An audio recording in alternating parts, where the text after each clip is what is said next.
Baiklah, assalamualaikum warahmatullahi wabarakatuh. Perkenalkan, nama saya Metin Seswati. Di sini saya akan mempresentasikan hasil reviewan mengenai materi yang telah Bapak sampaikan minggu lalu, yaitu melibatkan masyarakat dalam pemetaan sosial. Nah, dalam bahan bacaan ini terdapat beberapa penjelasan seputar pemetaan sosial. Teknologi Google membuat pemanduan pemetaan sosial atau jaringan sosial. Adanya pemanduan pemetaan jaringan sosial itu awalnya digunakan untuk menganalisis atau meningkatkan informasi dan akses ke untuk keluarga berencana atau KB. Nah, teknologi Google berusaha untuk menanggapi rendahnya tingkat penggunaan keluarga berencana dan mengatasi konsep kebutuhan yang belum terpenuhi antara perempuan yang ingin membatasi tingkat kelahiran dengan cara mengidentifikasi jaringan yang paling berpengaruh dan terhubung dalam suatu komunitas, serta untuk menilai pengaruh jejaring.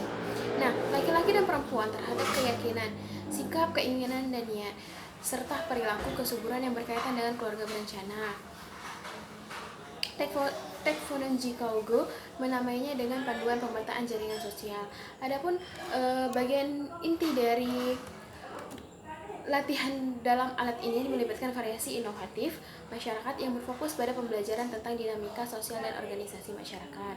Kemudian, pembahasan selanjutnya mengenai pemetaan sosial masyarakat, di mana pemetaan ini dilakukan di setiap desa serta melibatkan pertemuan dengan para pemimpin masyarakat untuk memperkenalkan proyek dan latihan, diikuti dengan beberapa latihan untuk memandu diskusi dan analisis dengan beberapa kelompok di setiap desa yang mewakili sudut pandang berbeda di setiap desa. Nah,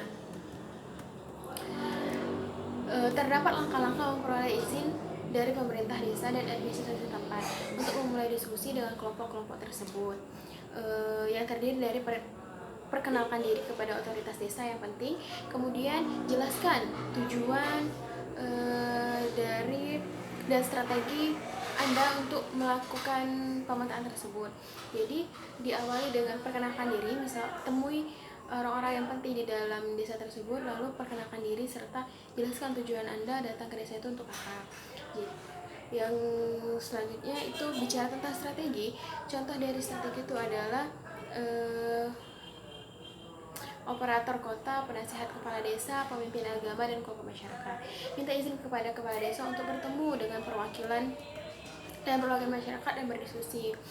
Atur pertemuan dengan perwakilan masyarakat dan perwakilan kelompok organisasi.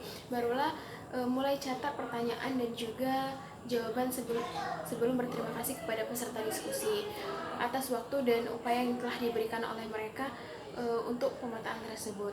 Fasilitator harus membuat ringkasan diskusi tersebut. Jadi setelah kita melakukan diskusi, para fasilitator harus memberikan atau membuat sebuah ringkasan tentang diskusi, misal tentang pertanyaannya apa, lalu hasil yang didapat setelah melakukan diskusi tersebut itu apa. Jadi harus ada ringkasan diskusi. Lalu mengenai identifikasi, deskripsi dan analisa kelompok desa, itu diawali juga dengan memperkenalkan diri. Lalu jika semua orang sudah mengetahuinya, selanjutnya kita bisa minta para peserta untuk membuat daftar kelompok aktif, kelompok yang ada di desa tersebut, seperti kelompok wanita, kelompok pria, maupun kelompok campuran. Nah, selanjutnya itu ada kita menjelaskan bagaimana memahami dinamika sosial masyarakat dan orang-orang yang tidak mempengaruhi sosial melalui pemetaan. Adapun tujuan dari hal ini yaitu untuk mengeksplorasikan komunitas untuk mengatur dirinya sendiri secara sosial dengan bantuan peta komunitas. Pertama, perkenalkan dulu, sajikan dulu proyeknya, mengenai proyek apa sih yang akan kita lakukan di dalam desa tersebut, seperti itu. Nah, selanjutnya yaitu memilih kelompok. Dalam hal ini misal kita harus mengetahui melakukan diskusi dulu sebelum memilih kelompok, seperti proyek yang benar-benar mengidentifikasi kelompok dan orang mana yang akan mereka dekati nantinya. Misalnya jika kita memilih kelompok sosial yang remaja atau dewasa maupun lansia. Jadi kita pun harus memiliki tujuan, kita tuh mau menuju kelompok yang mana, seperti itu. Lalu ada poin yang terakhir itu mengenai cara memilih kelompok dengan siapa proyek akan ingin dilibatkan.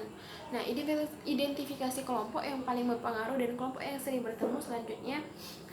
Di antara kelompok-kelompok ini, pilih mereka yang paling sering bertemu antara kelompok-kelompok itu. Jadi kita harus mencari kelompok yang benar-benar sering melakukan komunikasi sehingga lebih mudah kita untuk mendapatkan data-data tersebut. Nah, Pak, mungkin sekian presentasi yang dapat saya sampaikan. Apabila ada kekurangan, saya mohon maaf, kepada Allah saya mohon ampun. Jika ada kekurangan, silahkan dikomentari. Terima kasih. Akhirul kalam, wabillahi taufiq wal hidayah. Wassalamualaikum warahmatullahi wabarakatuh.